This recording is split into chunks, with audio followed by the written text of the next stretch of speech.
Syukur kita dapat bertemu sekali lagi PDPR bab 12 tajuk tenaga nuklear.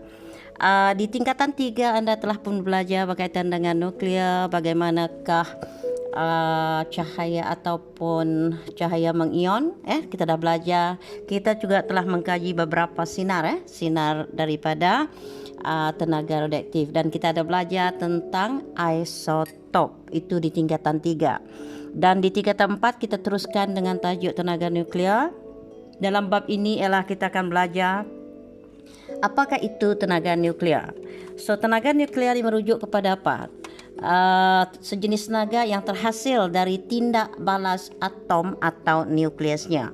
Jadi tenaga nuklear dibebaskan melalui tindak balas nuklear, melalui pembelahan nukleus atau pelakuran nukleus, iaitu percantuman nukleus, dan ada setengah bahan atau unsur mengalami perebutan dan tenaga nuklear dihasilkan. Dan sejarah tenaga nuklear bermula semasa tingkatan 3 kita telah berkenalan dengan seorang ahli fizik Perancis bernama Henry Becquerel tahun 1896. Henry mendapati bahawa kepingan flat fotografi yang disimpan berdekatan dengan berdekatan dengan uranium dalam bilik gelap telah berubah menjadi kehitaman. So, dalam kajian mendapati ada sinar yang dihasilkan oleh uranium tersebut. Okey. Banyak negara yang telah membina loji nuklear, dan antaranya ialah Amerika Syarikat. Ada setakat ini 99 buah, diikuti oleh Perancis, Jepun, China, Rusia, Korea Selatan, India, Kanada, Ukraine, United Kingdom, dan cikgu baca saja negara.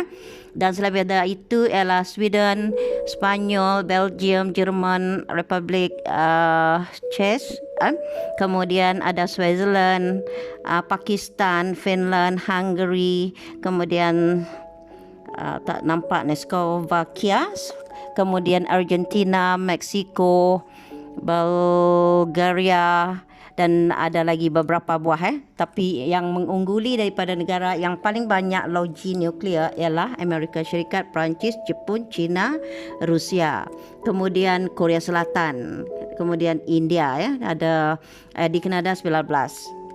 Okey. Loji kuasa nuklear pertama dibina di Obninsk, Rusia tahun 1954. Ini lojinya, dan terdapat 450 reaktor nuklear beroperasi hampir 30 buah negara di seluruh dunia seperti yang cikgu sebut tadi. Dan kita melihat dahulu kesan kebaikan penggunaan tenaga nuklear.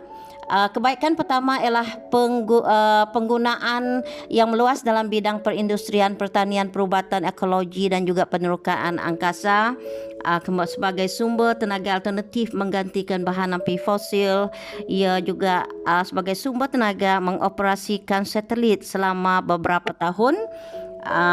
Tenaga nuklear juga terlibat yang terdapat boleh menjana tenaga elektrik dalam jumlah yang banyak dan kurang pencemaran udara. Itu adalah antara kebaikan-kebaikan tenaga nuklear. Dan kita lihat kepada kesan buruk. Untuk kesan buruk ialah yang pertama ialah pendedahan sinar radioaktif menyebabkan kecacatan fetus mengakibatkan mutasi, sebab bahan radioaktif ini mengeluarkan sinar yang dapat membawa kecacatan kepada fetus. Yang kedua pula, jika pembuangan sisa radioaktif tidak sempurna menyebabkan pencemaran alam sekitar. Dan yang seterusnya, sinaran radioaktif boleh menyebabkan kanser dan juga leukemia. Selain itu, sisa radioaktif mengambil masa yang sangat lama untuk stabil dan sangat membahaya. Jadi sepanjang kewujudannya dia akan menghasilkan sinar yang mengion, sinar yang dipanggil sebagai sinar radioaktif.